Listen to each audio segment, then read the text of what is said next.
Have you ever wondered what goes on in a creative ball python business meeting? If you have, today's your lucky day. I filmed the last business meeting I had with one of my colleagues. We were negotiating a sponsorship of all things. We thought it would be a really just great creative opportunity to share this with our audience and give you all a peek behind the curtain, so to speak, of what goes on among colleagues in this industry. Happy to share it with you. Let's check it out.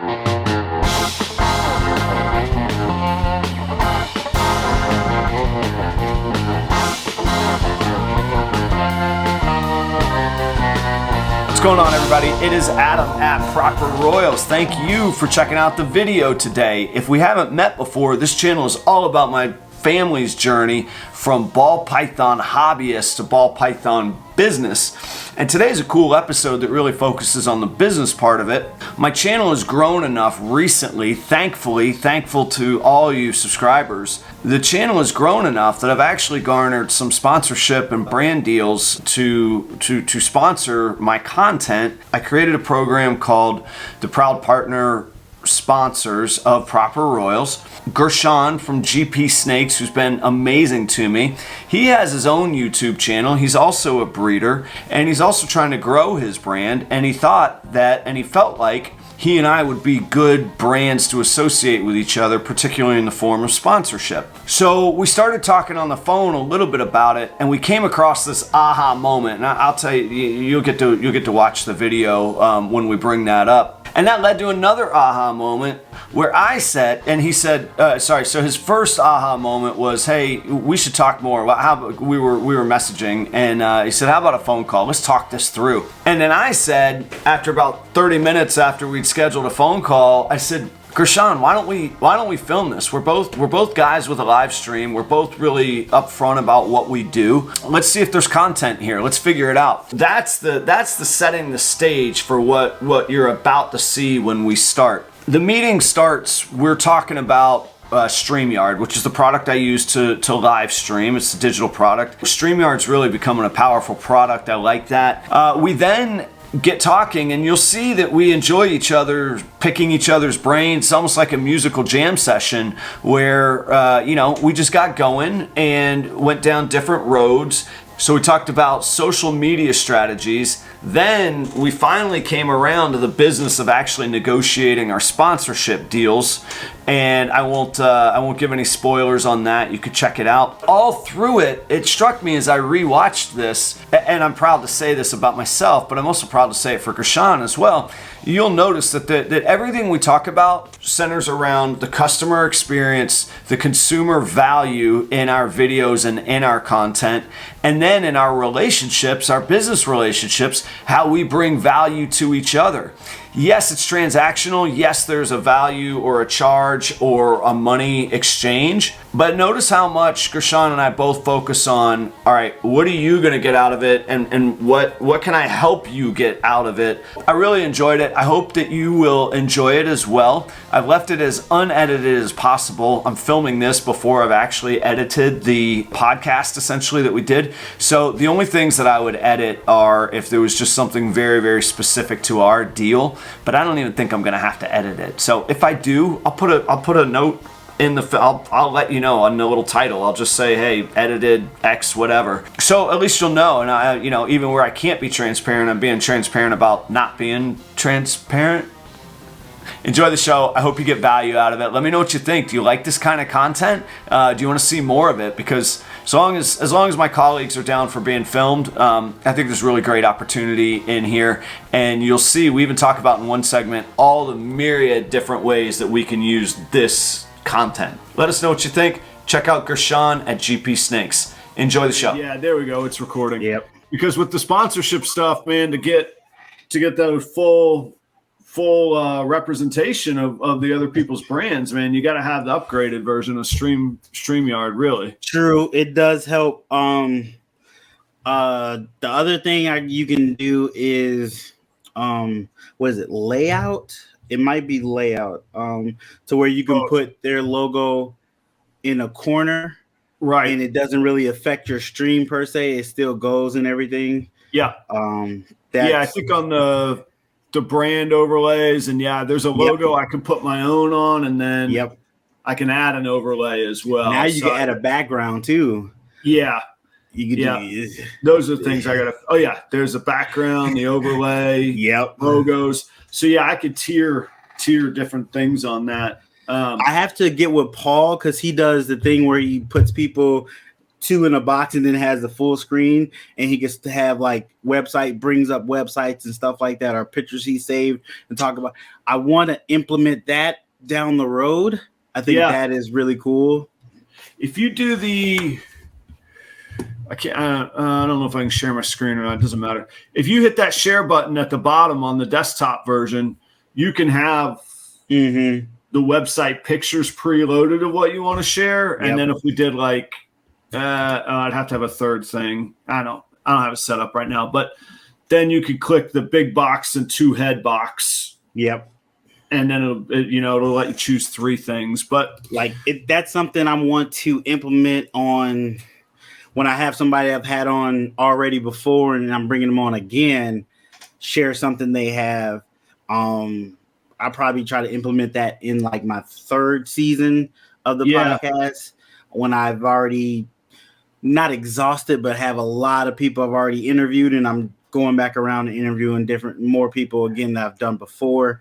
Ask them like what I just thought of an idea. So nobody steal this. I do my YouTube series Next Up.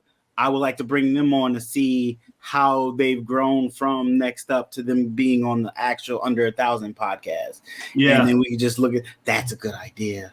I'm going to remember that. Okay. Oh yeah. Well, and, actually across a ton of niches or niches, however we want to say it, the before and the after videos are huge. So whether it's baby hatchlings to adult, first appearance when you had 200 subscribers to now, I even think I'm going to do like my first videos versus now, like just go and be like, man, I didn't think about lighting, I was bumbling around, I didn't know how to interact with the camera, I didn't know how to give space in a conversation on the internet where you can't just talk over each other. It turns into soup, Very true.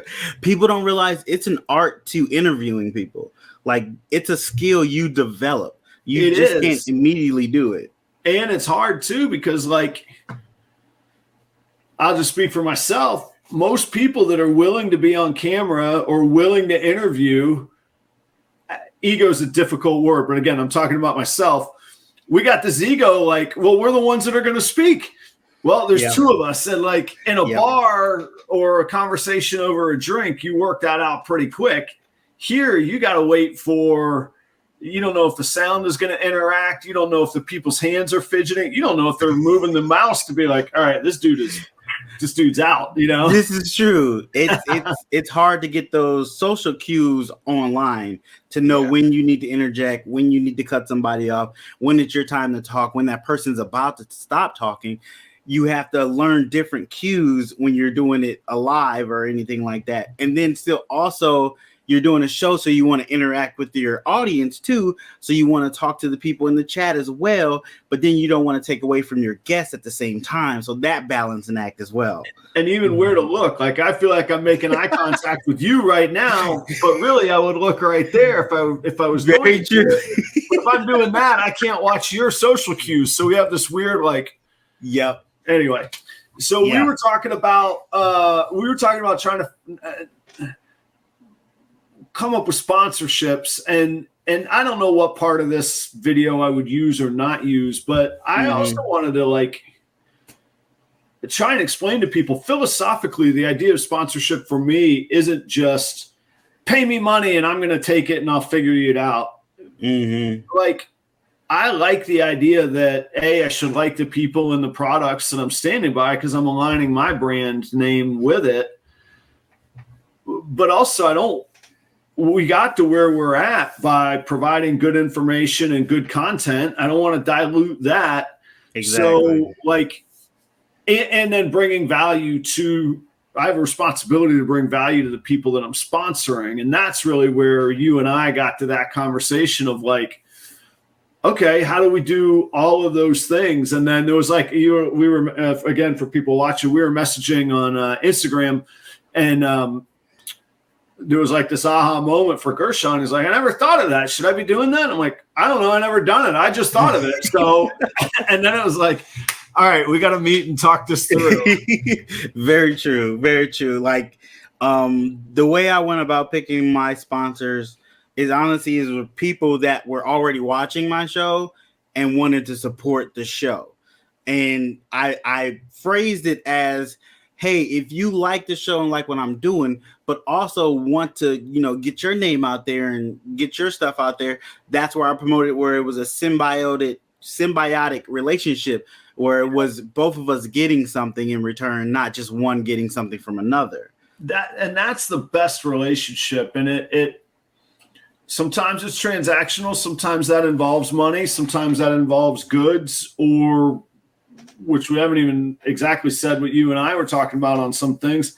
Maybe it's just an exchange of services to each other that, again, is mutually beneficial. I guarantee you got subscribers I don't have, and vice versa. And if they like me, I like you, maybe they're going to like you, and vice versa kind of thing.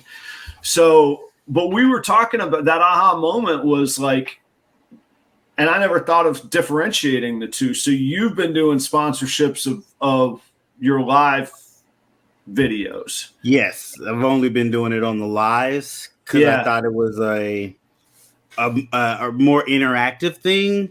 So that made sense to have a sponsor. And I was treating it like a podcast because it is a podcast, but it's also a live. Yeah. So I was treating it as such. Yeah.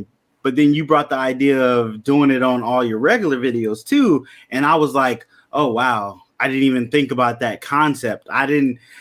For no reason, I had no idea thinking about it that way. But like, I could have somebody sponsor my regular episodes.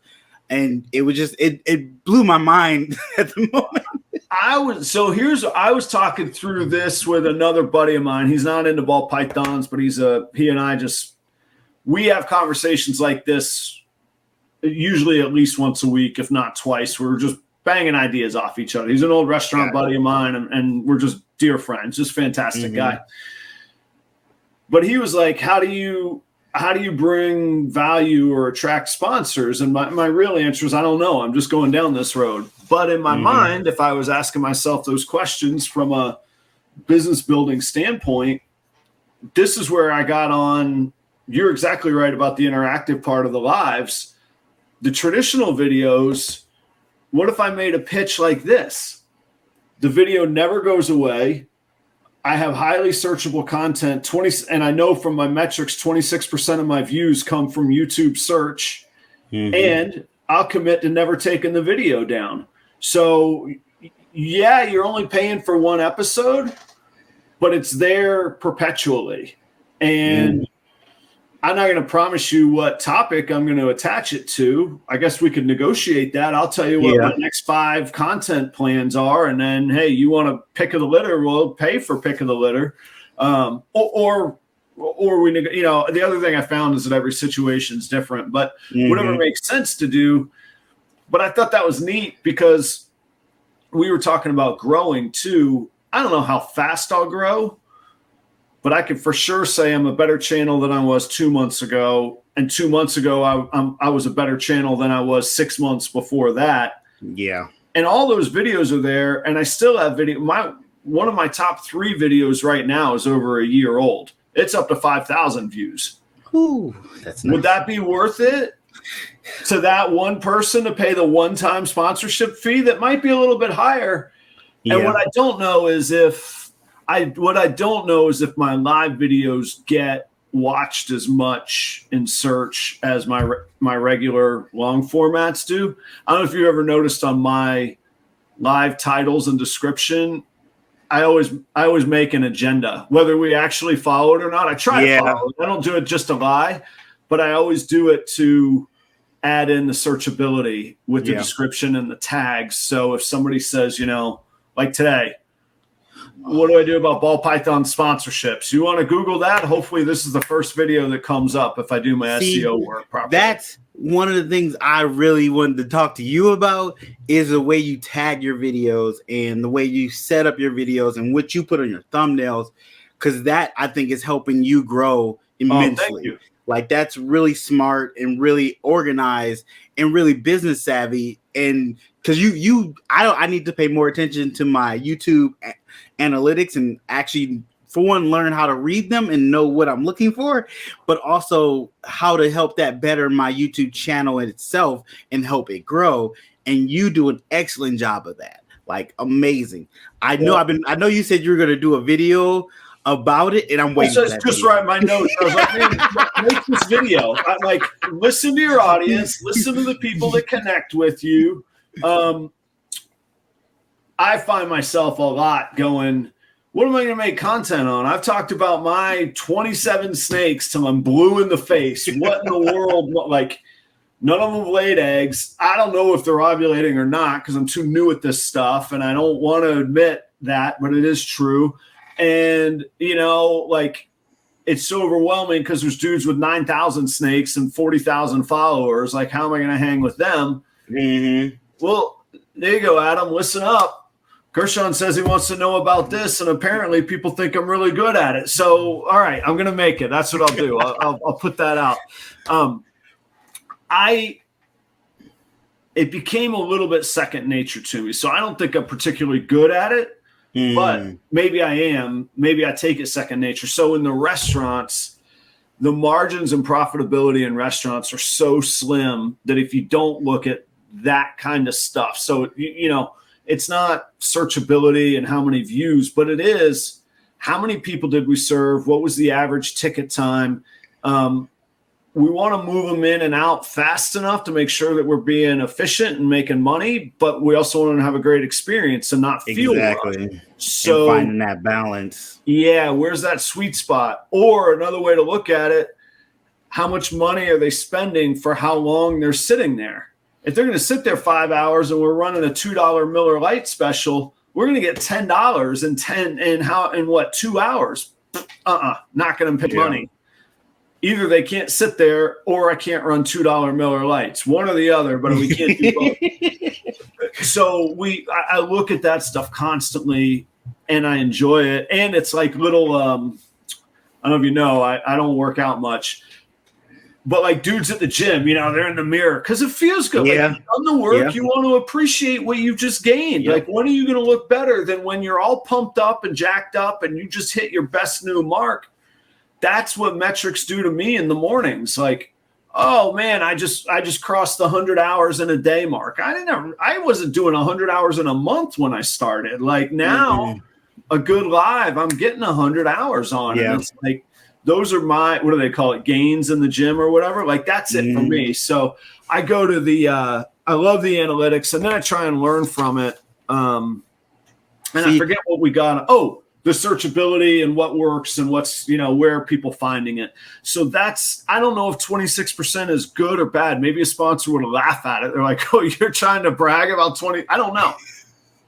See, but that's a skill. That's a skill you learn in the restaurant business that you were able to transfer over into the YouTube world. Yeah, that is a skill that you developed and it's transferable. That's amazing in itself. People don't realize they've learned skills in other areas that they can transfer over to different areas, but they just haven't realized it. And you did it without even realizing it. Right. It just was natural. Just like, all right, Adam, what can you analyze and improve? Because I also believe one of my favorite expressions, I don't think I made it up, but I might have, is, I don't think I did, but I use it all the time, is what gets tracked gets improved. Oh, you want to eat better? What do you first thing you do? You track your calories. What happens when you start tracking it? It gets better, or your protein or your fat or your whatever. You want to track your gas mileage. What happens? I guarantee it gets better. You start thinking, do I need to floor it off the line or can I ease through this? You know, you track stuff, it gets better. So I love tracking stuff. The other thing, though, it goes both ways. I still think most companies have no idea either A, the value of social media, or B, how to harness it. And I don't know either, but I know more now than when I started on this channel. And what I'm learning, talking about ball pythons and selling ball pythons on YouTube, is absolutely going to translate to my career. and I don't know what my career future looks like. My career might be YouTube and ball pythons if this all keeps up but that's still 2, 3, 5 years out. That's a little bit down the road. But I joked with somebody and they look at me like I'm a madman, but I was being pretty serious. It was my general manager or one of my colleagues at work. I said, if I could sell 100% of my ball python reptiles on YouTube, I guarantee you I could sell weddings, I could sell restaurant lifestyle, I could sell chef promos, I could sell personalities and experiences. That's what everybody thinks of social media. I'm selling snakes on it doesn't make sense, and it's beautiful, Yeah, that's what people don't realize. You are selling snakes, and sometimes like people do say they sell themselves, but sometimes it's the personality behind that person that produced that snake. Like I'm not necessarily buying that snake because I like that snake. I'm buying that snake because I like you and I want to support you. And in me supporting you, I also get an awesome snake. That sometimes happens. I've had people tell me like, "What are you producing this year?" Because I want to get a snake from you. Yes. And I was like, "Oh, I appreciate that." Yeah. And you have to realize that goes hand in hand. You can sell snakes without personality. There's guys out there that make beautiful animals and sell them and don't really have a personality, don't even have a social media presence necessarily. But it is a little easier to do when you have a social media presence. But you also produce another potential, income stream. Like one income stream is selling your snakes. That's one. But then YouTube becomes an income stream as well from monetization. And then live, you get for the when people donate super stickers, super chats, and stuff like that. But then we've also become into another income stream where we have sponsors on our lives. So I'm making money on top of money. And that's where people don't see the potential there. They don't see the potential of different income streams from one thing you do. I did not. I was one of those people. So if I go all the way back to the very, very beginning, YouTube was for two purposes. One, for me to learn and do something in the pandemic time. And it did click with me. I didn't know what the answer was, but I knew that spending tens upon tens of thousands of dollars at work on billboards and print advertising in wedding pamphlets, absolutely ludicrous. Absolutely totally crazy. So I didn't know what the answer was, but I was like, you know what? I'm going to learn. And I was enjoying ball pythons. And then I saw Chris Hardwick. I saw Barczyk's videos. Billy's charisma is over the top. I saw them when they were doing, it was right in egg cutting season. Every day it was new eggs. And every day it was like, I hate to even call them bros because that has some bad connotations. But it was just dudes just geeking out, loving what they were doing. And I was like, man, I gotta try. Like, what do I have to lose? Like, I'm not even gonna tell anybody. I just started doing it. I was like, you know what? I'm just gonna. If it sucks, whatever. I can delete it. And but to your point, I knew there was a YouTube monetization. Then I started to hear the kind of the dirty secret that there ain't no money in YouTube monetization. Very true. Not at 12. I don't know about you, but not at 1,200 subscribers. Not very much. You have to have millions of subscribers really to make money. Yeah, but then came the stuff you're talking about. Figuratively, people knocking on the door. Can I sponsor your show? What? Well, yeah, you're reaching a target audience. The videos are there perpetually. We like what you're doing. We think you have the staying power. You wouldn't have gotten a 1,200 views in this or 1,200 subscribers in this challenging niche. And then I started looking because I do like to track stuff, like I said before. And half of my snake sales came from YouTube. Yep. So if I never got paid for a single ad, I was moving snakes for just what you said. You're building those, I will call it a relationship, but you're building a familiarity, a trust, and I want to be able to back it up. But people go, how do I know that's het? Well, you might not ever really know. But hey, here was this video 4 months ago where I showed you I paired these two. Exactly. I could have been laying the groundwork for, a $75 ripoff, but probably not. Like that's just not my thing. I mean, it's a lot of work. Yeah, that would be a lot of work for a little payoff. Now, if I'm ever selling, quadruple hets for thousands of dollars, we probably got to have a deeper conversation. I get it, but come on, man. If it's a normal het clown, what do you think? I was just, cooking up in my lab that I was going to make an extra $75 in 4 months. It doesn't work that way. So, then I could build trust, and then the audience, man, the live community is unreal. I don't know how your experience has been. It's amazing. It's incredibly humbling and yeah. I don't even know the other inspiring. I'm thankful for it. It just blows me. I have 57 viewers one time. I was like, what? I was watching now. I was watching 7 people. Do you want to see? There's 50 people here. I know how many 50 people is, but it still feels weird. There's 50 people in here. Right. Yeah, it amazes me that people come back week after week and sit down and watch me talk to someone else and have fun doing it. Like I never really understood streaming on Twitch, playing video games and watching somebody else play video games. Yeah. Until about maybe 2-3 years ago, where I found somebody that I really enjoyed watching play video games and watching them do it and talking to them in the chat. And I was like, okay, I get this. It's this feeling of community of all of us coming together, watching one person and enjoying them. It's really that not tribal, because that has a negative kind of tribalism, but finding your people, finding your gang. And what I really found, I don't know exactly when it was, so maybe it wasn't an aha moment.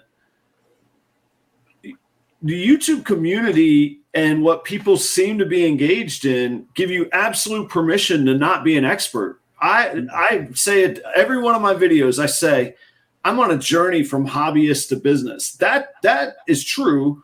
But it's also like a disclaimer of me going, I'm not the expert, man. Yeah. I am here to gather as much information as I can as well. And that, like, there's so many people that speaks to. They're like, yeah, we're on that journey. Yeah, I want to learn that.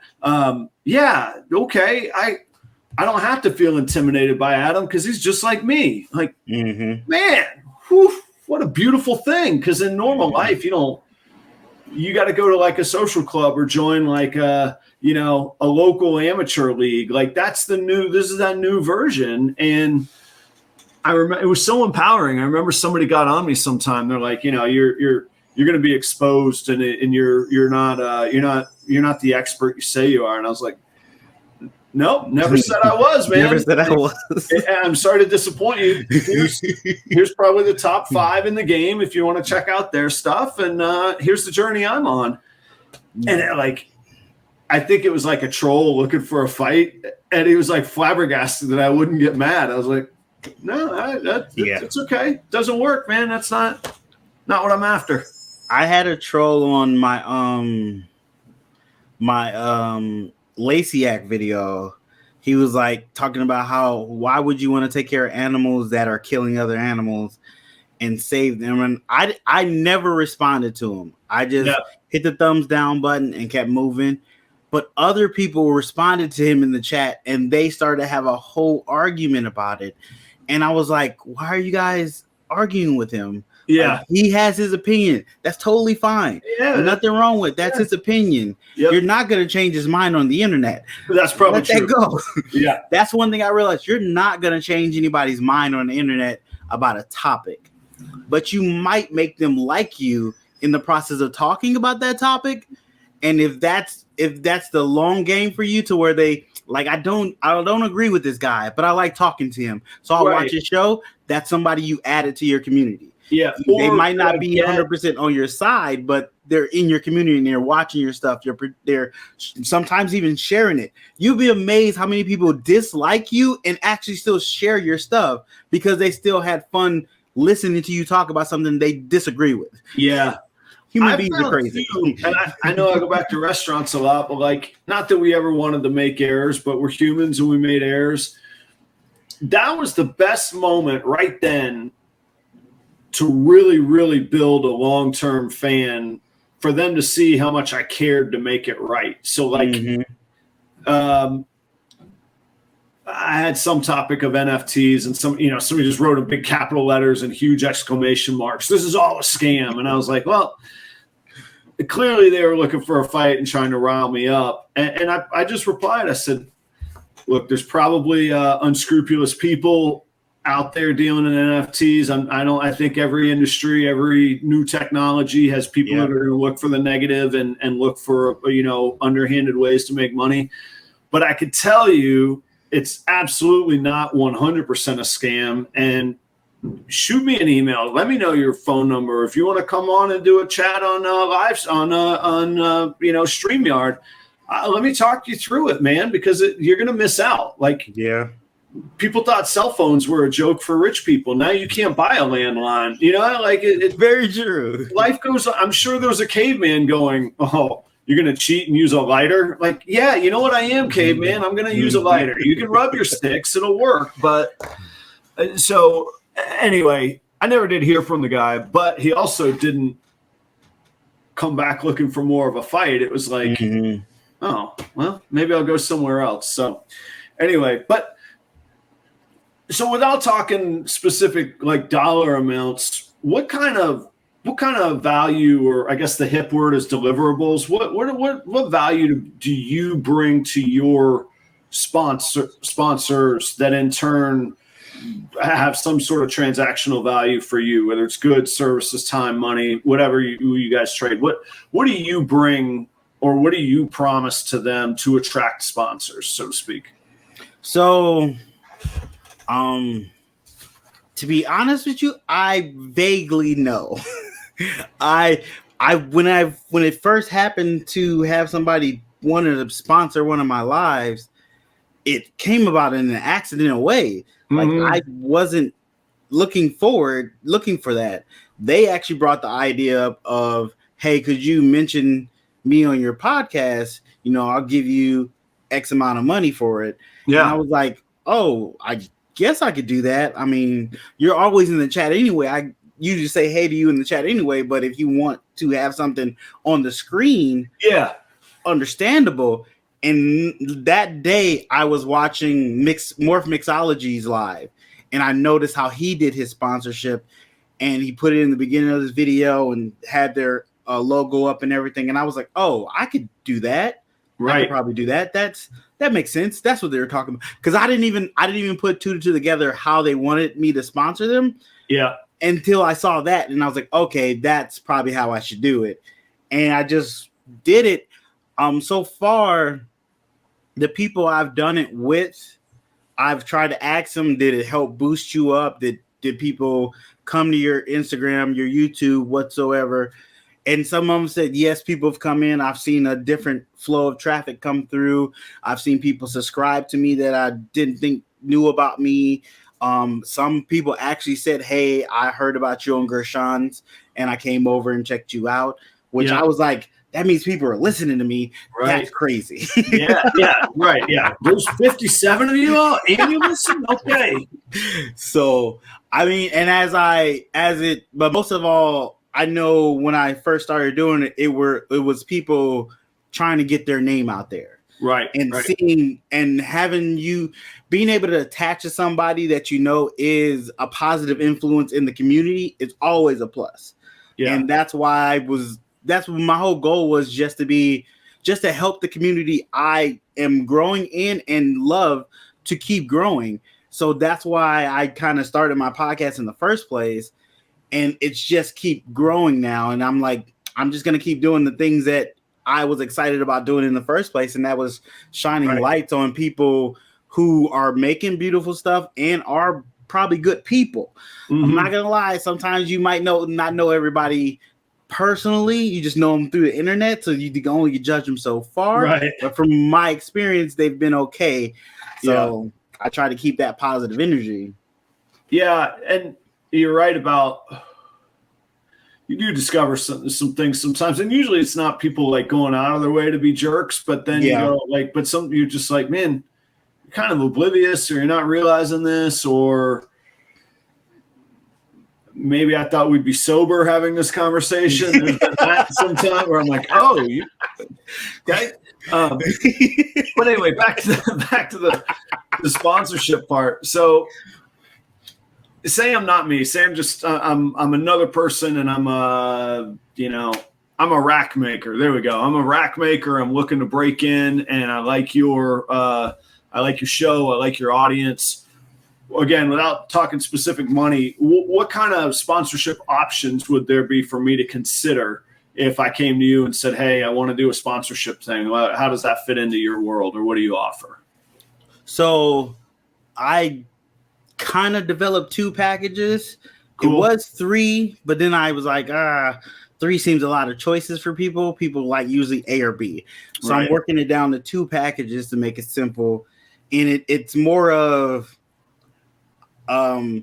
what you are looking for. Like, one package is kind of for someone that's trying to grow their social media and bring people on to them to not only become followers, but actually communicate with them, to actually talk with them on their social media and stuff. And the other one is more drove towards a business, like you're trying to get customer based. So you have to have that individuality of it, because you get certain people that want to be sponsors to grow their brand, but you get other places that are already businesses and they're trying to grow their customers. So those are 2 different kind of sponsorships you have to figure out. I think any business class, and this is really basic, but it was really great to hear because I needed to hear it, I guess. I think any business class in the world would start by saying, find out what your customers' goals are. It doesn't matter if it's a restaurant. You're here for drinks. You're here for dinner. You want the prime beef or the prime rib, or you want a quick beverage. You got to know that. Do you want a Hyundai or do you want a Lamborghini? Do you want cable? Do you want basic cable, or do you want to watch and stream TV 23 hours a day? Yeah, so that makes sense. So you took the time to kind of identify those 2 major areas so that you could lead a customer right down the path to what you think will suit them best. Mm-hmm. And trust me, it didn't happen immediately either. It took time. It was a process to getting to that kind of mindset, and I'm still tweaking it every so often. Right. That's the other thing people don't realize, and I also think this is in any industry. They see people making it, or that they're perceived as making it, and they're like, man, that guy just made it. What you just said is exactly right. You didn't just go, I'm going to get my show sponsored, and here's what I'm going to offer, and this is going to be it. Like, you didn't even think about it until somebody knocked on your door, and then how many? I mean, I'm guessing there was X number of sponsors in between where you're like, man, I'm going through the same thing with every sponsor. Maybe I just need to go ahead and get them on these 2 paths, because that'll handle 80% of the customers, and the other 20% I'll figure out on the spot, kind of thing. Mm. Yeah, people don't see that, man. But I want to talk to people that have, like, I would love to talk to MJ about how he does his sponsorships, because he's at a totally different level, but one that I aim to get at one day. Right. I would like to know the way he goes about it. Not necessarily the full details, but how did he think about the way he went about doing the sponsorship and having so many sponsors on an episode alone, and then the way he pleases each sponsor or caters to each sponsor. Yeah. The philosophy of it is a lot more important in the long run than the dollar amount. Like, we all get blinded by the dollar amount, but the philosophy of the relationship is far more important. Yeah. Like, I just don't want your dollar for today. I want your friendship forever. So I used to tell people, this is awful saying too, but I used to say, man, you could shear a sheep a whole lot of times. You can only skin that sheep once. You need to decide, if you skin it, you're done with it. You can win this battle, but you ain't going to get anything else in the war. Or you can nurture this. Maybe you take a little bit of less wool this time, but get more next time, And anyway, again, all these things that are related in life, from different phases of life. So, but you actually brought a different perspective to me when you were talking to me about where you were going with your sponsorship or how your first sponsorship kind of went. I was like, I never thought of it that way. And that was out of the box thinking of way to do a sponsorship. And I was like, oh my God, I never even thought about bringing that up and not bringing to my attention. Let's talk about that. So we're filming on a Friday. This won't hit any airwaves. I don't even know in what form it's going to hit airwaves. Maybe it's a bunch of shorts. Maybe it is. We got a good show going. Maybe I just blast it out as another episode. But anyway, it'll be after on Tuesday coming up, my regular show night, Tuesdays at 8 p.m. I'm actually going to have this guest on, and that's going to be the topic of the show. Okay. So now I'll link it to the show that doesn't exist yet, but will exist. But I'll tell you the quick story for those that missed it, and more important, again, the philosophy rather than the details. First, it was just a kind person who said, I love what you're doing. I'd love to sponsor your show.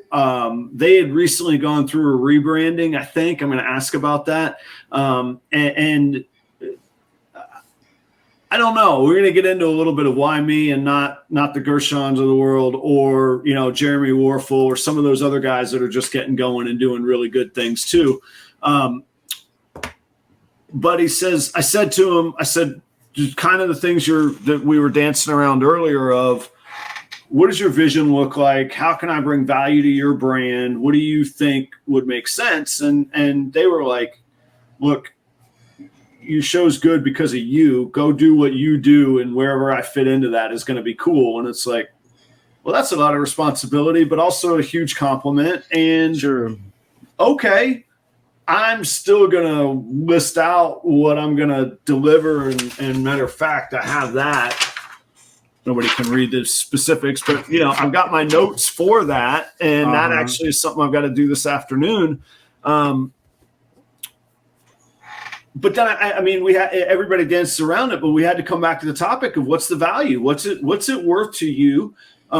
This is a business. We can't feel bad about it being a business. It is a hobby, but you and I are at the point where we are putting in work-like hours into this channel. And while we don't maybe expect an immediate career return, at some point it's got to make sense to keep doing this, Exactly.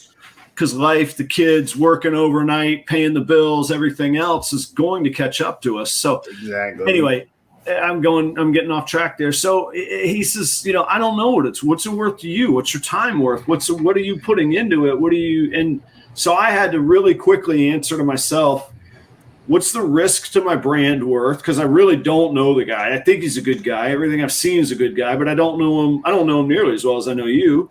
So, and we don't know each other that great. Then, there is work. I'm going to need to make a new intro. I'm going to need to learn. I had to upgrade StreamYard, so I can represent him properly. I got to do my homework to learn how to do that. I can't take his value and then not deliver. That's the dumbest thing I could possibly do. So I got to do that. And then I got to make sure I don't ruin the show that I built, where I'm going, all right, commercial time. Because what's everybody do on commercial time? They move it. Yeah. So it's got to make sense. And viewers maybe need to understand upgrading to a good StreamYard costs us $240 a year. Yeah. I didn't have that expense. Now I have it. I bought a good camera and a good lens. I've gotten good compliments on the video and the lighting. Well, that costs money too. I didn't have to do that. And it's not necessary, by the way. There are killer channels. Most of my channel I ever did was on this Samsung phone, so all my channels on my phone, except for the lives. Yeah. That's not me saying anything about anybody's gear, but there are expenses to this, and not to mention the time that we put in. So anyhow, I came up with a number, taking all that into account, and taking into account my newness, and this is still an experiment. Like, I'm learning, so in that way I'm getting paid to learn. Usually if you go to university, you pay for the classes. You don't get paid to go to class. So you got to respect that part of it too and be humble. So all of that together, I came up with an amount. And then he says, well, I'm a distributor for Coco of a certain brand. I'm a snake breeder. He goes, I can write you a check, but frankly, I can deliver more value to you in goods than I can writing a check. Mm-hmm. I can meet you when he was saying your Adams, the customer could meet Adams' valuation in goods more readily than he was willing to in cold hard cash. So the fact is, I'm always going to use Coco. That stuff's $35 a block unless you're a distributor. Yeah. And I don't feel like selling Coco. I want to sell snakes and YouTube videos. So we worked out a deal where he paid me the value in Coco. And it was money I was going to spend. I'm able to look it up on my expenses from last year of what I spent on that stuff. And I will not be spending another penny this year on it. So it wasn't like he gave me something where I was like, I never knew I needed that. Now all of a sudden I need it. No, I need that day one. Exactly. So I don't care if you pay me in that because I don't have to write the check for it anymore. And I'll tell you, the amount of Coco I use in a year is about what it costs me to upgrade on the StreamYard for the year. And it fits into a good value. We came up with a X number of episodes for X value. And it turned out that value cost him less, but still delivered the same value to me. So that's a win-win for everybody. I don't care what he's got in it, you know? And it also made your network with him stronger because he see you're able to work with him with not just dollar amounts. Yeah. And that goes a long way. For other content creators, a super aha moment just happened. These sponsors are just as excited to be sponsoring you as you are to have them sponsor you. Yep. And they're out sharing your videos going, look at my logo on his channel. And they're blasting you out. So you're not only getting paid, they're doing the street work for you, the word of mouth, hooking you up. I mean, it is like it's like a weird, it's all new to me. And understandable. There was an aha moment when I was 15 and I got a job dishwashing where I was like, I could trade my time for money and all I got to do is wash some dishes and hang out in a cool place. Hell yeah, I'm going to do it. That's how I feel, right? Like that excitement where I've realized I could make money washing dishes is how as excited I am now of being like, wait a minute. People really value this, and I do take it serious. This isn't me saying, oh, it's a game. I'm just stealing their money. Hell no. I wash the hell out of those dishes. I work my butt off in this show. Exactly. I'm going to deliver, but I never knew there was value in that delivery. And this is absolutely true, Gershon. It was watching one of your shows where you thoroughly explained. You stopped. You said, we got a sponsor today. I'm grateful for them. They allow me to keep doing this show and to dedicate my time to these shows. And I want to tell you about these folks. And I was like, I'm going to learn this. I like this, man. This is what I'm talking about here. So you were really that aha time where I was like, okay, I got to learn them. And then I go Google it and watch on YouTube. And there are libraries of like, this is what a YouTube creator does. And I'm like, all right, Adam, wake up, get in the game. Yeah. Yeah. Yeah. I mean, we're built as much as people don't like to think about it. We're all building our own brand. We're building individual brands that every so often we connect with another brand to help grow our brand.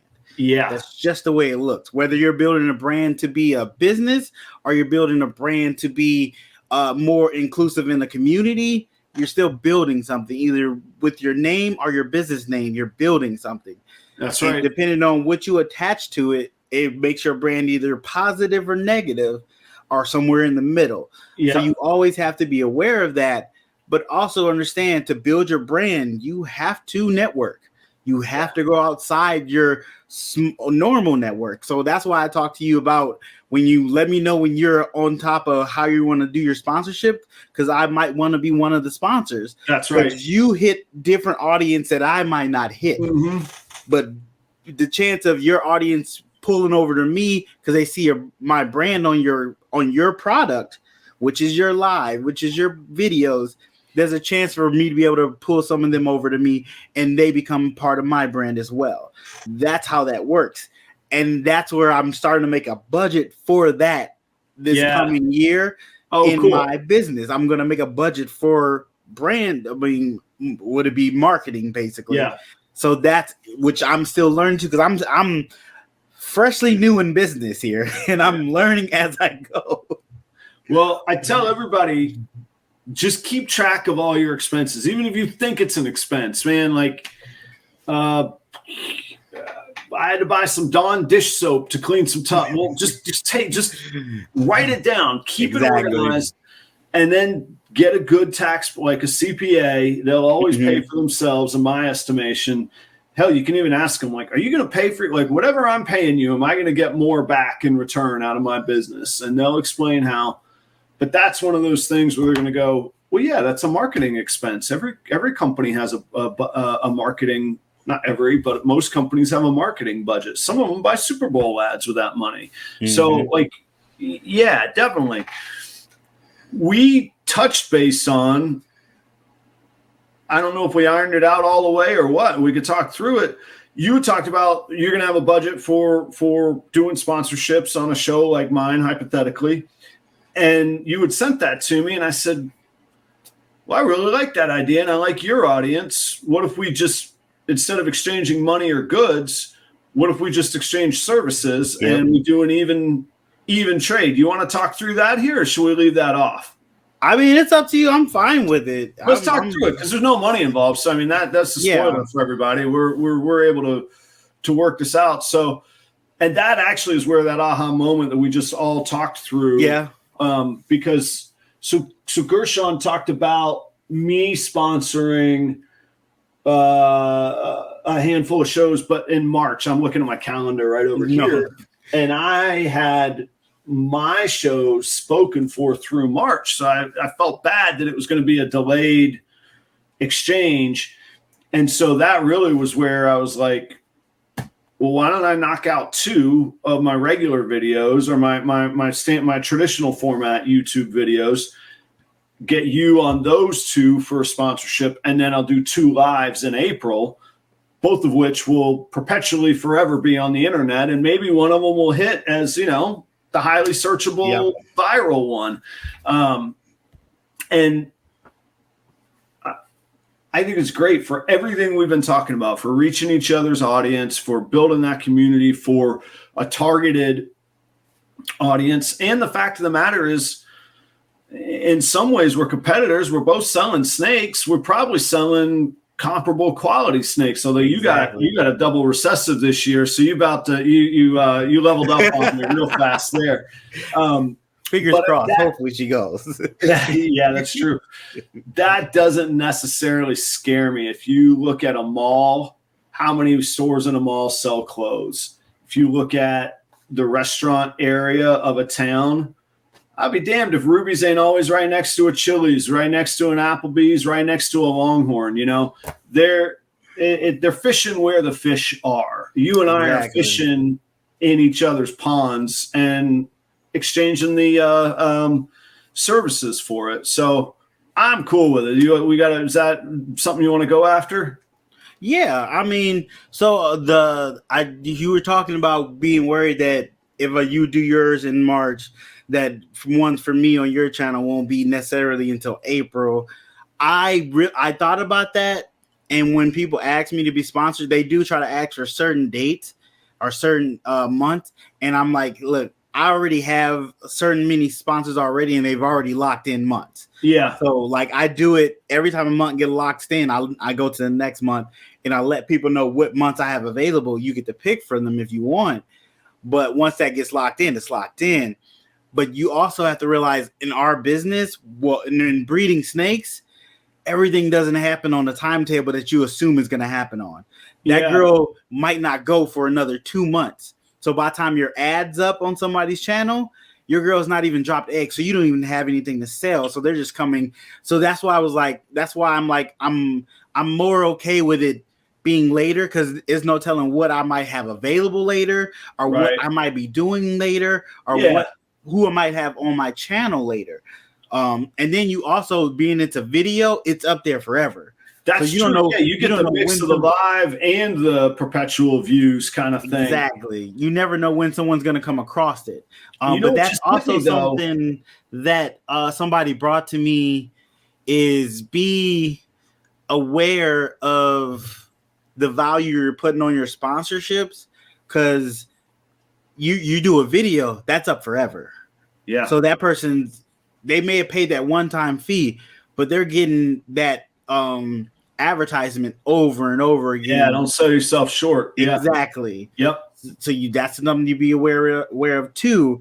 If you're starting out trying to, like, for those channels that don't have sponsorship or thinking about having people sponsor, realize you might start small in the beginning, but understand your value as you grow.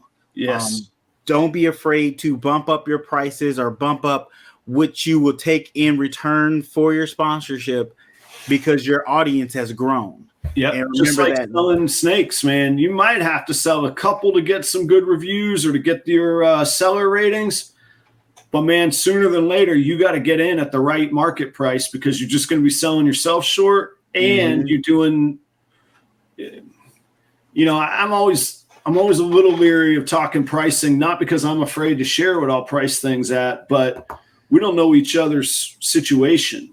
True. Somebody's selling a $500 snake for $300. Maybe they need that $300 to eat or to keep the lights on. Mm-hmm. Well, are you going to tell them then that they're doing a disservice to themselves in the industry? No, you're going to tell them, hey, man, my God, how can I help you? That's a horrible situation to be in. So you never really know what situation people are in. But for the pure, I just got to get in the game and I got to sell something. No, price it right. Or I just got to get a sponsorship to just say I have one. No way. Like, be confident in the value we got. We got monetized for a reason. We got 57 viewers for a reason. Oh, I'm still on that road to monetization. I haven't got there yet. Well, you're going to, man. I'm going to. I believe I am. I'm 100% believe I am. Well, and you got the hard part done. The hard part is getting the 1,200 people, man. Yeah. You'll get the hours will snowball, man. I'll tell you that. We'll have to talk some other time. That SEO stuff and search stuff and thumbnail stuff you were asking, in a nutshell, I learned it using TubeBuddy. Okay. And I do the paid one. It's $7 a month when you're under 1,000. You're over 1,000 subscribers. Yeah. Sorry, it's $7 a month regular. It was $4 a month when they gave me like a 45% discount or something like that when I was under 1,000. But that's one of those things. Did it work? I think so, but I'll know in 2 years. I won't know in the instant, but I could tell you it teaches me good habits. Man, every video I tag, every video I've put a full description on, every video, like it just gives you a checklist, like, a little speedometer. Okay. Don't hit post until that speedometer hits 100. Got you. You got to put more descriptions in. You got to put more of this in. Go back and find better terms. So instead of saying, like, today to title this video, I'll search ball python business sponsorships. I'll search ball python business. I'll search ball python business sponsor. I'll search sponsoring ball python live stream, ball python podcast. I'll move all those synonyms around until it pops out 100. That's the term that's most searched. Okay. Now I'll use that. Now I got to have all the descriptions and all the keywords. And I know that people are going, man, that sounds like hard work. It is. On the other hand, it feels really good putting it up, knowing that you probably got a leg up, because this is all digitally verifiable fact that it's bringing. I mean, it's doing those searches for me. I'm paying $7 a month to have an algorithm help me out. And then, of course, like, you and I are the guys that got to deliver the content. Exactly. All that does is get us to click. Yep. Once we get the click, it's still on us, Yep. And that's when you have to realize your personality. What is your personality? And push your channel towards your personality. Yep. That helps you. Yeah, and it'll help you find the people, and that's why I'm like, I know you're going to be there, and you're already, to our point earlier, you've already monetized YouTube. YouTube just ain't paying you. Other people are. That's true. There you go. So another source, another revenue source. You're right. Yeah, you're correct. Okay, so I'll do 2 episodes of traditional and 2 episodes of lives with GPSnakes, GERSHON as the sponsor. Okay. And so my deliverables, and this is for 5 lives with my other sponsor, but we'll do things along those lines, is the logo placement during the show. I got to figure out how to do that on StreamYard, but I know I can. Links in the description, so that's always there, perpetually there on the description. Yep. And then offering a sponsorship and personal promo of at least 20 seconds. One of my faults is that I run my mouth. I can guarantee I'm going to go over 20 seconds, but that's what I'll commit to. And so actually at 4 o'clock today, 2 hours, I have a brief phone call set up with that sponsor so I can learn about their business. I can learn who they are and what they are, so that it's not me just going, here's a commercial, go see these folks. I can go, they're doing more than just ball pythons. If you look on their Morph Market channel, they've got 6 different species there already, and it's the off season. So then it's just better known, Yep. And then at my discretion, if they want to send shirts, stickers, swag, chances are real good their sticker will end up in a video later somewhere else. If you want me to wear a shirt, send it over. I feel bad. He sent me larges. I'm not a large. Husky boys at best, but I'm not a large. So I got to talk to him about that and be like, look, man, I feel really bad. I got these shirts, but this looks like my pajamas, man. This is ridiculous. So then you can talk to him and see if he wants to get the shirts back, or if you want to use that as a giveaway. Right. That could be something totally, and that can help both each other out, because that'd be more time on the channel for him. Yeah, exactly. And where's the value in that for somebody? Yeah, that might just light somebody else's eyes up where they go, dude, give them to the first people that want them for anything, and I'll get you 2 more. Okay, cool. I don't know. So those are my kind of promises, and that's what I'll have.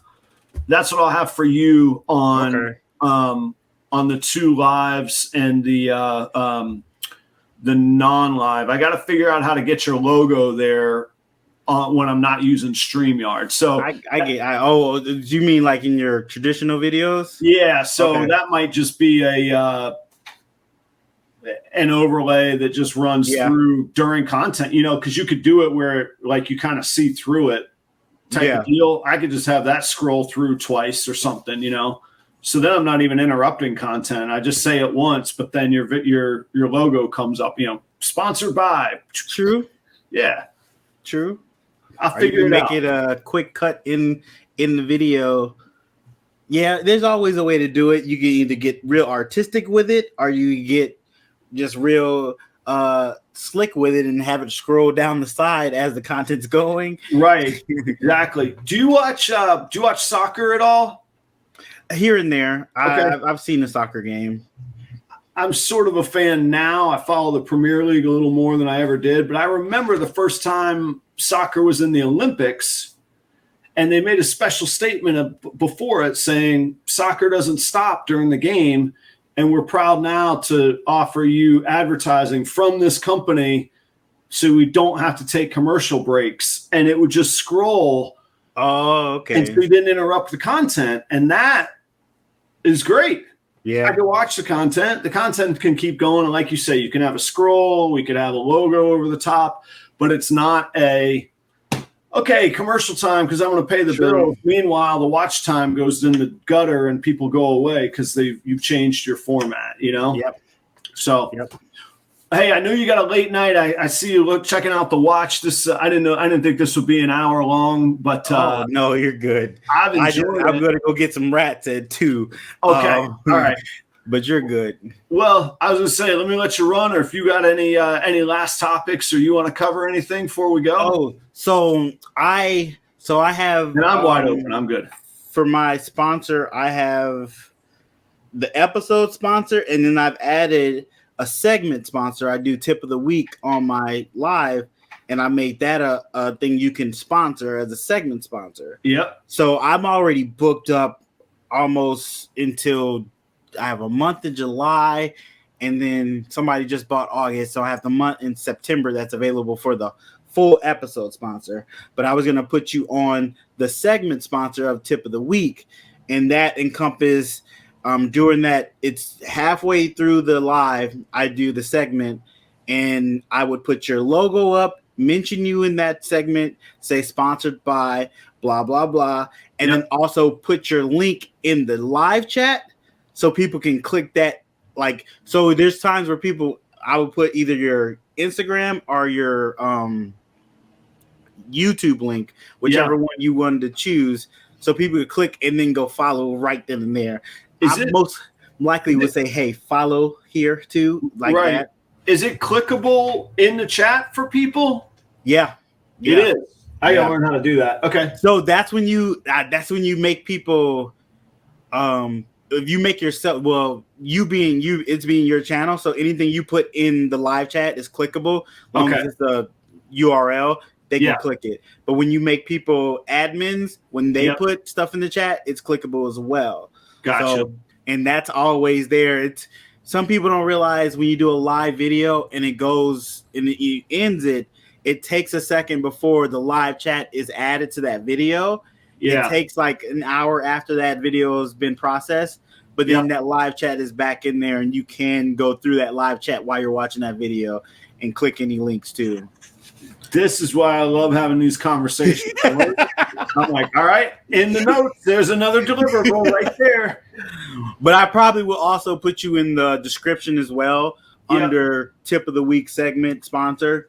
That would just be, respectful, be able. So anyway, somebody can get to you whether they're watching it or they like to look in the description. Exactly. And I feel like from an honest, good-hearted business standpoint, the more of those deliverables guys like you and I can offer without alienating the customer, the more value we can bring. And when you're talking a month's worth of videos at a time, that's a lot of value.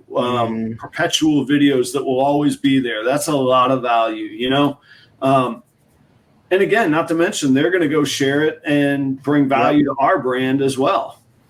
Something I learned which I didn't realize I was doing the wrong way.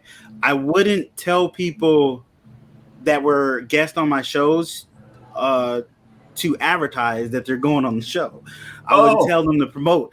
And I was like, I don't know why I was keeping it a secret that they were coming on. I didn't promote them. But now I'm like, hey, promote the show. And some people are like, I'll promote when it gets close. I was like, no, put it up now. Yeah, I give them my thumbnail. I give them the links. Like, that's what I do. Give them here you go, man. Post the thing up. I've started to do that, realizing they might have a different audience than I have and might reach different people. Yeah. And those people will come because they're fans of that guest, and I can get a chance to make them a fan of me. That's right. Definitely start. I'm really telling people, I get this question all the time is, should I wait to start my YouTube channel? I've not produced any animals. No, start now. You got one animal. If you're in the process of buying an animal, start your YouTube channel. That's right. There's never too late to start your YouTube channel and never too soon to start it either. That's exactly right. The best time was yesterday. The second best time is right now. Yeah. Yep. People forget that people love to see the process of things. People love to see the process of you growing. So you going from, I got this one snake. I got this one singular rack for this snake. But now I think I want 16 other snakes. Yeah. So now I bought this thing. People like to see that process of how you elevated throughout your breeding career or challenge. Are you elevating through making YouTube videos? How this video looks different from the 32 video you did. People want to see that process, and people always want to eliminate that. What are the million little aha moments that culminated right now? And And the thing is too, the content creators, even if they're not content creators yet, they don't realize whether they like it or not, they're going to learn along the way. So even if you do suck, we're going to suck the first video. You got no choice, probably. Yep. You're going to learn so much. There's only very few people that are awesome right away. Yeah. Very few people. You're going to go watch the video and you're going to go, man, I should have looked here instead of looking here. I thought I was being smart, putting Post-it notes of my outline up here, but all people see is me doing that. So I got to, whatever it is, you're going to constantly fix tons of things. Yep. And you don't realize how fast you produce. I think I'm at like 230 videos right now. Like, that's an overwhelming thought to somebody just starting out. Mm-hmm. But then you get thirsty for like, okay, here's good content. Hell, that's why we booked this today. We were just going to have this conversation on the phone call. And we're like, hell no, let's make some, what people don't know. Me and Gershon had a little negotiation ahead of time. Who's going to own the video? Doesn't matter. I'm going to send it to you. We'll both put it out. We're going to have this video on 2 channels. Like, it's going to get out. So you start figuring. And now I learned about tags. We can tag it differently, so we'll hit different audiences, which is amazing. Exactly right. Exactly right. And on top of that, which this is a whole different topic, but that little part, the last 30 seconds could be a short. We could come up with 3 different topics. What's our audience mean to us? How do we reach out for sponsors? What's the behind the scenes of breeders hanging out? There's 3 different videos right there that we can cut up and send this out. Not that maybe we will do it. I don't know. You put that idea in my head, and I'm fine with it. That sounds like a great idea. That's how you create content without realizing you're creating content. Yeah, and different platforms have different needs. Like YouTube viewers will probably love the hour and 15-minute chat we're going to have. Mm-hmm. On Instagram, there might be 200,000 people that want a 20-second reel of an aha moment going, wait a minute. Which, by the way, speaking of an aha moment, for somebody selling snakes, sure, you don't know when the eggs are going to drop. But probably the most of them drop between, August and September? No, July and October maybe is kind of the height of breeding, of selling season, of hatching season. Yeah. I wonder if there's a seasonal bump there that brings more value if people get to sponsor you in those months. Like in weddings in the mountains, it costs you a whole lot more to get married in May and October. Spring and the fall leaves. Those are my 2 peaks. I'm going to charge you more to marry you in those times. Yeah. Again, if it's value, if people are asking, if 3 people are going, I know I'm going to have clutches in September. I want to buy the month of September. I didn't even think about that. Oh, maybe, especially for lives, maybe not on, traditional perpetual videos, but lives. For lives, I still think for traditional, because I know my egg cutting videos are big. They get lots of views on those. Yeah. Egg cutting videos get a lot of views. And even sometimes my end of the month video, end of the season videos get a lot of views of seeing what I produce, what I held back, what holdbacks I have, what I'm letting go. My what's for sale videos with snakes I have for sale was only like 5 snakes.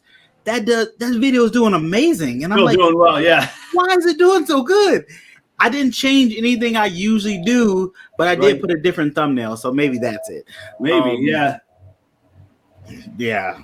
Yeah, I never even thought about that aspect of where in the season you get sponsored, depending on what I'm doing, what videos I'm putting out. It really can change how many views that video would get and how many eyes will get to see your logo. It can go from 100 to almost 1,000 people, and you don't know. I mean, it's a little bit too.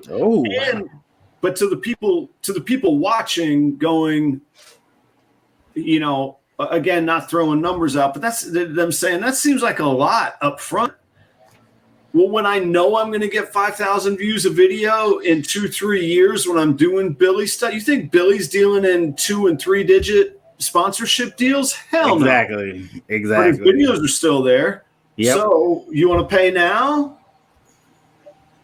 Well, you probably can't pay later, but I won't even be dealing with. Exactly. You know, I hope I always have a place for guests and caring for the neighborhood and that sort of thing. But in 2, 3, 5 years, I guarantee you ARS Racks money or Morph Market money is way different than what you and I are talking about to a community breeder right now. So is it the cost of one of your snakes? Maybe. But you're going to get views for years and links for years and potential customers for years. Yep.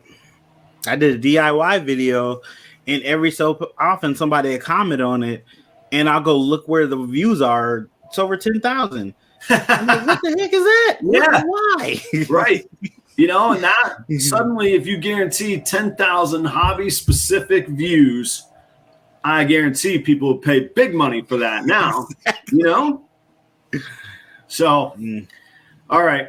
Well, Gershon, I'm going to run, man. I'm on, again, I don't know when this will get posted. If people haven't seen it, I'll be on your show on the 9th. On the 9th, yes. March. On the 9th. And I'll try and put a link up if it goes after.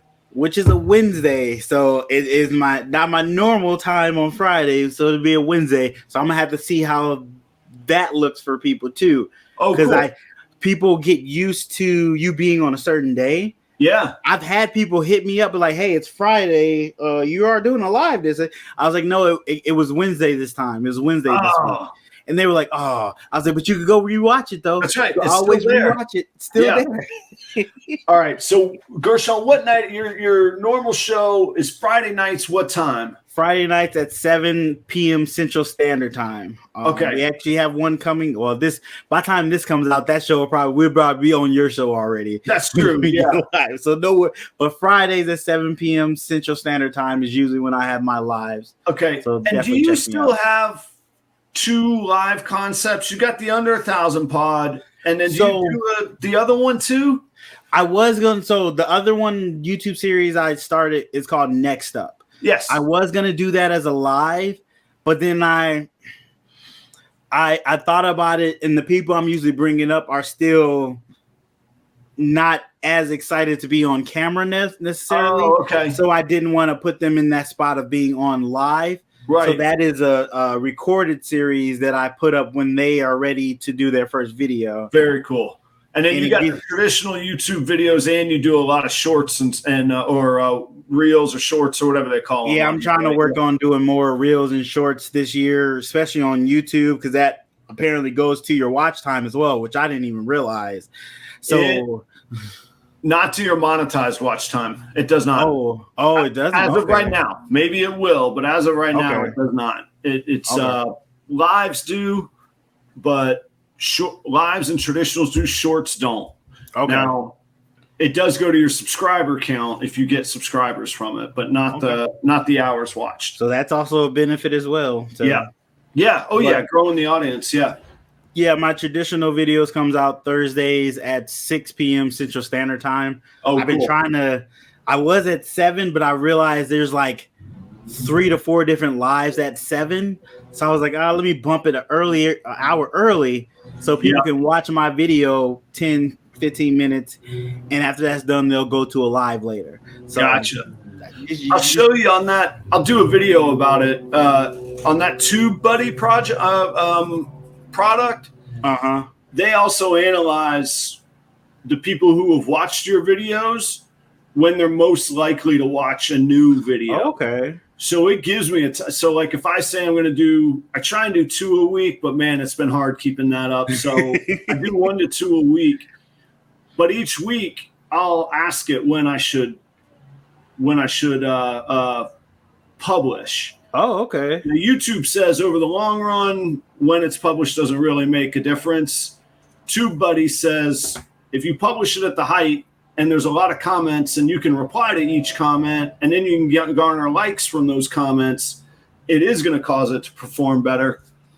Again, I don't know, but that is what I do every week though for when I publish kind of thing. I was trying to go with the TV model, like we know we used to watch a certain show at 7 o'clock. Right. So you'd be there at 7. Yeah. But I do forget people are not in that. We're in that. We have apps we'll watch it when we want to. Yeah. Well, and I also not forget, I get in my own head. Oh man, I can't produce it now because such and such is going on. I can't now because such and such and now, man, I'll drive myself crazy. So I just put it out there. I just go, okay, here you go. That's what I'm gonna do then. Yeah. We've in the last, I say 6 months, 7 to 8 different people have started lives and within the reptile community. Yeah. So it is so hard to find a day that there's not another live going on. Oh, it doesn't exist. Yeah. Oh, yeah. There was, and he seems to hop around too. But yeah, there was a night that Hardwick was doing one of his like Ask a Breeder things right at 8 p.m. I was like, what am I going to do? Yeah. The other thing is there's enough consumer. Like I always remind myself, Barczyk's got 3 million subscribers. If that guy's got to worry about me, then I'm winning. That's fine. Until then, I'm not going to worry about what I'm doing. You know, I try and put it out. I try and find great people like yourself to align with, and it's worked. So far, it's all right. Yeah, makes perfect sense. All right, Gershon, I appreciate it. I'll see you. Like I said, keep looking at my calendar. I will see you in like 5 days, and I'm not exactly sure this will publish sometime in there. And oh wow, I just realized. So yeah, I will be working nights at that time. So I mean, it's still I don't go to work until 10 hours at 7. I usually only do an hour, so we'll still be good. You cool? Yeah, we'll be fine. All right. And then were you able to screen record this, or you need me to figure out how to get this content to you? If you want to just put it up on Facebook, private it, and then send me like a link to where I can download it, I could download it that way. Okay. I don't know how to do that, but it sounds reasonable. I get it. Yeah. You could be able to just put it private, and I think it gives you a code if someone wants to watch it. Shareable deal. Yep. Okay. Yep. That's the simplest way I can think of doing it without you having to chop it up so much. Yeah. Well, when it got long, it means we had a good time. It was a good conversation. Yeah. So it was. I learned some things. I'm going to start adding some things into stuff. I learned things too. I appreciate it. And that's where I could jump on. That's another thing I love. There's a whole we could keep going forever. But I love that you take notes. I really need to start taking notes and stuff. I need to get a pen and a pad, or I need to get my phone so I can take notes when I'm talking to somebody. People laugh at me because they're like, you have computers now. You can. I always use pencils. I don't know if anybody noticed. I love the feeling of actual like graphite on the paper. Yeah. But there's a connection to it that's deeper than recording it, and I can't type. So that's me typing, So even after all these years working, that's what I do. But anyhow, it helps me have a connection. Those are my notes from work today. There's my notes from this today, and those are the notes for the next phone call that I'm going to that I got to make with the sponsor. So, all right, Gershon, thank you so much, man. I'll see you soon, brother. Thank you. Appreciate it. See you later. All right. Bye, man. All right. Bye. Friends, if you're still watching and you've made it this far, thank you so much. That's a huge support. Incredibly brings a lot of value to my YouTube channel. It brings a lot of value to potential future sponsors and things like that. So thank you very much. Let me know what you think of the content. I truly want to know. This is a very experimental episode, so I want to know your input. This is cool. Until then, check out these videos. You guys know when you do, you're going to help me feed a ball python. And until next time, see ya.